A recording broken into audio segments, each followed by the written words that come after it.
അപ്പോൾ വീണ്ടും നമ്മുടെ മുഖ്യമന്ത്രി ജനങ്ങളുടെ കണ്ണിൽ പൊടിയിടാനായിട്ട് പുതിയൊരു സംവിധാനമായിട്ട് എത്തിയിരിക്കുകയാണ്. പ്രശ്നങ്ങൾ പറയാനാണെങ്കിൽ സാധാരണക്കാർക്ക് പ്രശ്നങ്ങളേ ഉള്ളൂ പറയാൻ. തീർച്ചയായും മുഖ്യമന്ത്രിയുടെ പരാതി തന്നെ മുഖ്യമന്ത്രിയോട് പറയേണ്ടി വരും എന്നുള്ളതാണ്. ഞങ്ങൾ നിങ്ങളോടൊപ്പം ഉണ്ടെന്ന് കാണിക്കാൻ വേണ്ടിയിട്ട് തന്നെയാണ് എന്തായാലും പിണറായി വിജയൻ ഈ ഒരു തന്ത്രം ഇറക്കിയതെന്ന് തീർച്ചയായിട്ടും പറയാൻ കഴിയും. 100% സത്യമല്ലേ അത്? ആ സമയമാകുമ്പോ കറക്റ്റ് ആ പൊടി കണ്ണി വീഴുന്നു, കണ്ണടയുന്നു, വോട്ട് വീഴുന്നു. ഇലക്ഷൻ എത്താറാവുമ്പം ഇതിനൊരു ടാറ്റിക്സ് കൊണ്ടുവന്നിട്ടുണ്ടെങ്കിൽ അത് അവരുടെ എന്താ തന്നെയാണ്. പിന്നെ നമസ്കാരം ചേച്ചി. വന്ന് നമ്മുടെ മുഖ്യമന്ത്രി പിണറായി വിജയൻ ഉണ്ടല്ലോ, ഉമ്മൻചാണ്ടിയെ അനുകരിക്കാൻ ശ്രമിക്കുവാണോ എന്നാണ് എനിക്ക്. ഉമ്മൻചാണ്ടി അനുകരിക്കുന്നത് മാത്രമല്ല, നമ്മുടെ ഭരണ കാലാവധിയൊക്കെ തീരാറായില്ലേ, അപ്പൊ പുതിയ തന്ത്രം എന്തെങ്കിലും വരണ്ടേ? അപ്പൊ സുനാമി ഇല്ല, വെള്ളപ്പൊക്കം ഇല്ല, മറ്റുള്ള പ്രശ്നങ്ങളൊന്നുമില്ല. അപ്പോൾ എന്തെങ്കിലും ഒരെണ്ണം കണ്ടുപിടിക്കണം, പരിപാടി കൊണ്ടുവരണമല്ലോ. അപ്പൊ വീണ്ടും നമ്മുടെ മുഖ്യമന്ത്രി ജനങ്ങളുടെ കണ്ണിൽ പൊടിയിടാനായിട്ട് പുതിയൊരു സംവിധാനമായിട്ട് എത്തിയിരിക്കുകയാണ്. മറ്റൊന്നുമല്ല, മുഖ്യമന്ത്രി എന്നോടൊപ്പം എന്നുള്ളൊരു പേരിൽ, ജനങ്ങളോടൊപ്പം, അതെ, എന്നോടൊപ്പം എന്നുള്ളൊരു പേരിൽ പുതിയൊരു പരിപാടി. മറ്റൊന്നുമല്ല, നമുക്ക് പണ്ടറിയാലോ ഉമ്മൻചാണ്ടി പ്രഖ്യാപിച്ചതേ ഉള്ളൂ. ഇപ്പൊ ഇന്നലെ മുതലാണ് സംഭവത്തിന് തുടക്കമായിരിക്കുന്നത്. അതിൽ പറഞ്ഞിരിക്കുന്നത് എന്തെങ്കിലും ഒരു പ്രശ്നം ഉണ്ടായി കഴിഞ്ഞാൽ 48 മണിക്കൂറിന് ഉള്ളിൽ തന്നെ നിങ്ങൾക്ക് പരിഹാരം കിട്ടും. അതിൽ ഇപ്പൊ നമുക്കിപ്പം ഒരുപാട് പരാതിയായിട്ട് ആൾക്കാർ വരത്തില്ലേ, അതിൽ 10 കേസെങ്കിലും മുഖ്യമന്ത്രി നേരിട്ടായിരിക്കും വിളിച്ച് സംസാരിക്കുക. അങ്ങനെയാണ് പറഞ്ഞിരിക്കുന്നത്. എനിക്ക് തോന്നുന്നത് എന്താ മുഖ്യമന്ത്രിക്ക് പെട്ടെന്നൊരു ബോധം. കുറച്ച് ദിവസത്തിന് മുന്നേ ഒരു ബസ്സിൽ ഒരു കറക്കമൊക്കെ ഉണ്ടായിരുന്നു, ഓർമ്മയുണ്ടോ?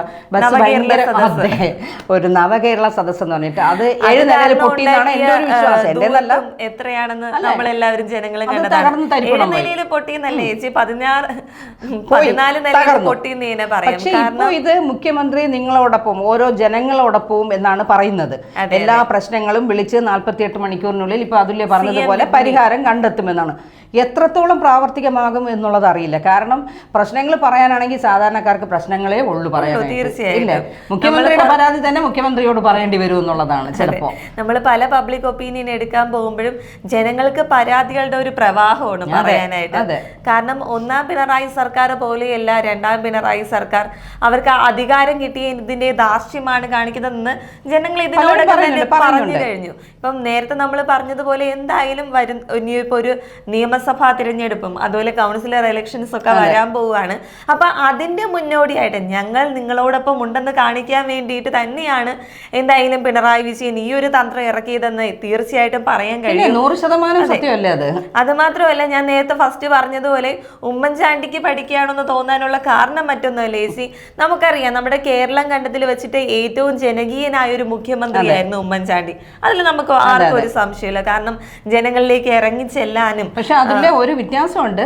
ഇത് ആദ്യമായിട്ട് മുഖ്യമന്ത്രി നമ്മുടെ ഉമ്മൻചാണ്ടി അല്ല ഇത് കൊണ്ടുവന്നത്, നമ്മുടെ സഖാവാണ് EK നയനാരാണ് ആദ്യമായിട്ട് ഈ ഫോണിൻ പരിപാടി, അതായത് ഫോണിലൂടെ. അത് നമ്മളെല്ലാവരും കേട്ട് ഒരുപാട്, അത് പക്ഷെ സത്യസന്ധമായ ഒരു കാര്യമായിരുന്നു സഖാവിന്റെ ആ ഒരു ഫോണിൻ പരിപാടി. അതായത് അദ്ദേഹം ഫോണിൽ വിളിക്കും, ഹലോ ആരാ, എന്താ അനക്കെന്താ പറയാനുള്ള ആ ഒരു സംസാരം കേൾക്കുമ്പോൾ നമ്മുടെ പ്രശ്നങ്ങൾക്കെല്ലാം പരിഹാരം ആദ്യം അദ്ദേഹം. അതിനുശേഷമാണ് ഉമ്മൻചാണ്ടിയുടെ ഒരു കേസ് എടുത്തിരുന്നാലും ചേച്ചി, പുള്ളിക്കാരൻ കൊണ്ടുവന്ന ഒരു ജനസമ്പർക്ക പരിപാടി ഏകദേശം ഒരു 19 മണിക്കൂറോളം നിന്നിട്ട് ജനങ്ങളുടെ പ്രശ്നം ഒറ്റയടിക്ക് കേൾക്കുക എന്നൊക്കെ പറയുന്നത് നമ്മൾ ഉമ്മൻചാണ്ടിനെയും പിണറായി വിജയനെ അതേസമയം താരതമ്യം ചെയ്ത് നോക്കുകയാണെങ്കിൽ നമുക്കറിയാം ചേച്ചി, നേരത്തെ പറഞ്ഞ നവകേരള സദസ്സിൽ എത്ര പേരുടെ പരാതി മുഖ്യമന്ത്രി നേരിട്ട് വാങ്ങിച്ചു കാണും ചേച്ചി. പരാതി കിട്ടിയതിന് ഒന്നും ആർക്കും അറിയില്ല. എന്തിനെങ്കിലും ഒരു അനക്കം ഉണ്ടായോന്ന് പോലും ആർക്കും അറിയില്ല. സഹാക്കന്മാരോട് ചോദിച്ചാൽ പോലും അതിനൊരു പിണറായി അല്ലെങ്കിൽ അദ്ദേഹത്തിനെ വ്യക്തിപരമായിട്ട് ഹത്യ ചെയ്യുന്നതോ പറയുന്നതോ അല്ല. ഒരു പക്ഷേ അദ്ദേഹം നല്ല തീരുമാനങ്ങൾ തീരുമാനം കൊണ്ടുവരുന്നതും എല്ലാം നല്ല കാര്യം തന്നെയാണ്. പക്ഷെ അത് എത്രത്തോളം പ്രാവർത്തികമാക്കുന്നു എന്ന് ചോദിച്ചു കഴിഞ്ഞാൽ ഇടത് സർക്കാർ കൊണ്ടുവരുന്ന പല പദ്ധതികളും ഒരു ചോദ്യചിഹ്നം തന്നെയാണ്. നവകേരള സദസ്സോട് നമുക്കറിയാം, ആ ബസ്സിന് മാത്രം കോടിക്കണക്കിന് പൈസയാണ് ആയത്. ആ ബസ്സിന്റെ അവസ്ഥ എന്താണെന്നും അതിനുശേഷം എന്താണ് ഉണ്ടായതെന്നും, ബസ് എന്താ ഗേറ്റ് വഴി പോകില്ല, മതിലുകൾ പൊളിക്കുന്നു, സ്കൂളുകളിൽ നടക്കുന്നില്ല, ആളുകളില്ല, ആളുകളെ നിർബന്ധിച്ചിരുത്തുന്നു, കുട്ടികളും അധ്യാപകരും നിർബന്ധിച്ച് പങ്കെടുക്കണമെന്ന് പറഞ്ഞിട്ട് വലിയൊരു കോലാഹലമായിരുന്നു ചേച്ചി.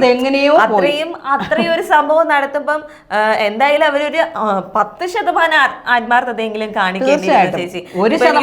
100 പരാതി കിട്ടിയെങ്കിൽ അതൊരു 10 പരാതിയെങ്കിലും എന്തായാലും പിണറായി സഹാവിന് ചെയ്തു കൊടുക്കാൻ. എത്ര പരാതി കിട്ടിയെന്നോ എത്രത്തിന് പരിഹാരം കണ്ടെത്തിയെന്നോ ഒന്നും അറിയില്ല. ഇതുവരെ അതിനെ പറ്റിയിട്ടുള്ള ഒരു വിവരങ്ങളും വന്നിട്ടില്ല. അതിനിടയിലാണ് അടുത്ത ജനങ്ങളുടെ കണ്ണിൽ പൊടിയിടാൻ വേണ്ടിയിട്ട് വീണ്ടും CM ജനങ്ങൾ കണ്ണു തുറന്ന് വെക്കുന്നുണ്ടോ എന്നുള്ളതാണ്. പൊടി ഇടുമ്പോഴെല്ലാം കണ്ണടയ്ക്കാനായിട്ട് ആ സമയമാകുമ്പോ കറക്റ്റ് ആ പൊടി കണ്ണി വീഴുന്നു, കണ്ണടയുന്നു, വോട്ട് വീഴുന്നു. ഇലക്ഷൻ എത്താറാവുമ്പം ഇങ്ങനെ ഒരു ടാറ്റിക്സ് കൊണ്ടുവന്നിട്ടുണ്ടെങ്കിൽ അത് അവരുടെ എന്താ ചേച്ചി കഴിവ് തന്നെയാണ്. പിന്നെ അല്ല, അത് കഴിവാണ്, അത് എല്ലാവർക്കും കിട്ടത്തില്ല, അതില്ല, അതൊരു കഴിവാണ്. കാരണം ഏത് സമയത്ത് എങ്ങനെ ഏത് രീതിക്ക് അടിക്കണം അല്ലെങ്കിൽ എന്ത് ചെയ്യണം എന്നുള്ളത് കണ്ടുപിടിക്കുന്നത് വലിയൊരു. പക്ഷെ ഇത് പ്രാവർത്തികമാക്കുമ്പോഴാണ് അത് പരിപൂർണ്ണ വിജയത്തിലെത്തുന്നത്. ഇപ്പൊ ഈ ഫോണിൻ പരിപാടി അത് നല്ലത് തന്നെയാണ്. ഇപ്പൊ ജനങ്ങൾക്കൊപ്പം മുഖ്യമന്ത്രി ജനങ്ങൾക്കൊപ്പം നല്ല കാര്യമാണ്. പക്ഷേ അത് എത്രത്തോളം നല്ലതിലോട്ട് കടക്കും, അല്ലെങ്കിൽ എത്ര പരാതികൾ ധാരാളമുണ്ട്. ഇപ്പൊ ഒരു ഫോൺ ഇപ്പൊ ആ നമ്പറിലോട്ട് നമുക്കൊന്ന് വിളിച്ചു നോക്കാം, എൻഗേജ്ഡ് ആയിരിക്കും. 12 മണിക്ക് വിളിച്ചു നോക്ക്, എൻഗേജ്ഡ് ആയിരിക്കും. പക്ഷെ പരാതികൾ കേൾക്കാൻ മറുതലയിൽ ആൾക്കാരുണ്ടോ, അല്ലെങ്കിൽ അതിന് കേൾക്കുന്നതിന് എന്താണ്, അത് ഏത് രീതിയിലാണ് കാണുന്നത്, ഇനി അത് പാർട്ടിപരമായിട്ടാണോ കാണുന്നത്, വ്യക്തിപരമായിട്ടാണോ കാണുന്നത്, അതല്ല നമ്മുടെ ജനങ്ങൾ എന്നുള്ള ഒരു പരിഗണനയിലാണോ കാണുന്നത്, ഒന്നും അറിയില്ല ഈ പ്രശ്നങ്ങളൊക്കെ. പക്ഷെ പ്രശ്നങ്ങൾ തന്നെയാണ് അത് എന്നും നമുക്ക് അല്ലെ, സാധാരണക്കാർക്ക് പ്രശ്നങ്ങൾ തന്നെയാണ്.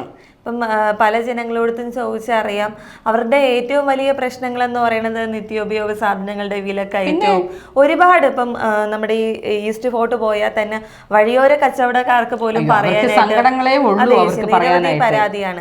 നമ്മുടെ തലസ്ഥാന നഗരിയിൽ പോലും ഒരു വാഷ്റൂം പോലും കൊടുക്കാൻ പറ്റാതെയാണ് ഈ വെള്ളയമ്പലത്ത് ഇവര് ഇങ്ങനെ ഒരു കണക്ടിങ് സെന്റർ ടോയ്ലറ്റ് സംവിധാനം ഇല്ല. ഇവരൊക്കെ എവിടെ പോകും? അപ്പൊ എന്ത് ചെയ്യും? പരിസര മലിനീകരണം നടക്കും. അവരെവിടെ പോകും? പബ്ലിക്കിൽ പോകും. പബ്ലിക്കിൽ ഇരുന്ന് പോകുമ്പോഴത്തേക്ക് അത് ഈ സാധാരണക്കാരായ നമ്മളാണ് അത് വേസ്റ്റ് ചവിട്ടി നടക്കുന്നത്. അടിസ്ഥാന സൗകര്യങ്ങളൊന്നും ഇല്ലാതെ എന്ത് വികസനമാണ് നടക്കുന്നത്?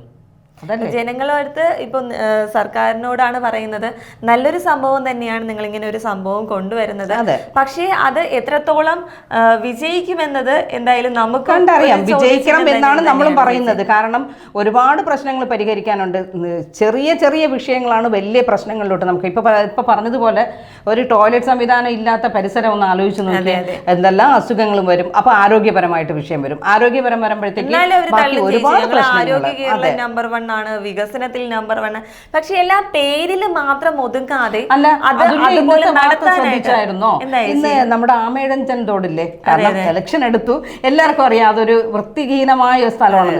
ആമേഴഞ്ചാൻ തോട് വൃത്തിയാക്കുന്നുണ്ട്, അത് കണ്ടില്ലായിരുന്നു?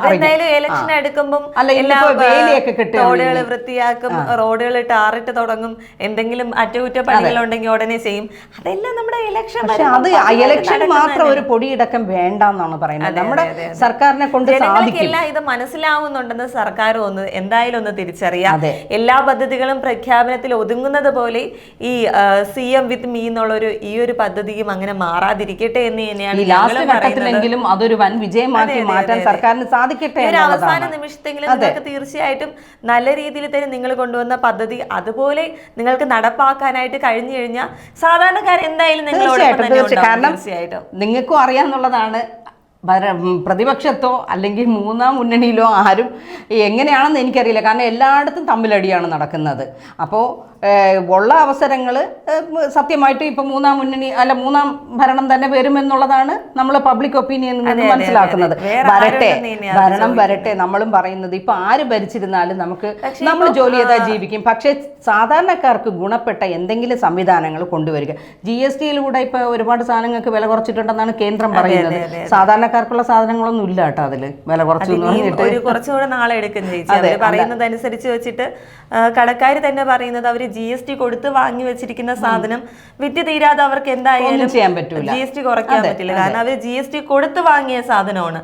അതൊന്ന് കഴിഞ്ഞതിന് ശേഷം കേന്ദ്രം പറയുന്നത് പോലെ അവര് പറയുന്ന സാധനങ്ങൾക്ക് വില കുറച്ചുകൂടെയൊക്കെ കാര്യങ്ങൾ ചെയ്യാൻ പറ്റും. സാധാരണക്കാരും സപ്പോർട്ടാണ്, ജനങ്ങളും കൂടെ ഈ നമ്മുടെ സർക്കാരിന് സപ്പോർട്ടാണ്. അപ്പൊ സർക്കാർ ജനങ്ങളോടൊപ്പം ഇപ്പൊ ഇതൊരു നല്ലൊരു തുടക്കമാവട്ടെ എന്നുള്ളതാണ് ഞാനും പറയുന്നത്. ഇനി മുന്നോട്ട് അവസാന നിമിഷത്തിലെങ്കിലും ഒരു ബോധോദയം ഉണ്ടായെന്ന് കരുതുന്നു. അതെന്തായാലും 100% നിങ്ങൾക്ക് നല്ല രീതിയിൽ ചെയ്യാൻ പറ്റട്ടെ. ചെയ്തു കഴിഞ്ഞാൽ ജനങ്ങൾ നിങ്ങളോടൊപ്പം തന്നെ ഉണ്ടാവും.